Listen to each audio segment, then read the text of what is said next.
যে পরিমাণ মাদকের ছড়াছড়ি হয়, যে পরিমাণ অর্থের অপচয় হয়, তার সিকি ভাগও যদি ব্যয় করা হতো তাহলে দেশে শীতে কম্পমান শত শত হাজার হাজার বনি আদমের শীত নিবারণের ব্যবস্থা হয়ে যেত।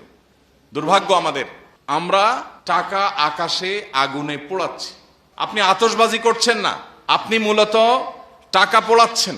অথচ আপনি যেই ছাদের উপর দাঁড়িয়ে আকাশে ছুঁড়ে টাকা পোড়াচ্ছেন, ঠিক তখনও যদি আপনি নিচের দিকে তাকান, বহু মানুষ এই শীতের কষ্টে ভালো করে উপার্জন করবার সুযোগ পাচ্ছে না।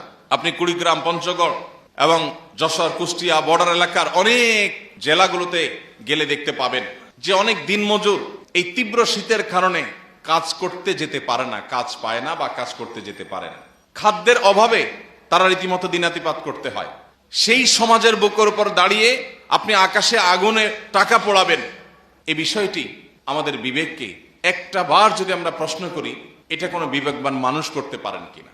আমাদের এই বিবেকগুলো জেগে উঠুক, আমাদের অন্তর্চক্ষু খুলে যাক, আমাদের দায়িত্বশীলতা, দায়িত্ব সচেতনতা বৃদ্ধি পাক এবং আমাদের অনাচার, জুলুম, অবিচার এবং মানুষ এবং পরিবেশকে বিপর্যস্ত করবার মতো এই জাতীয় কালচার, এগুলো নিপাত যাক, এগুলো বন্ধ হোক। আল্লাহ তাআলা আমাদের সবাইকে সেই তৌফিক দান করুন।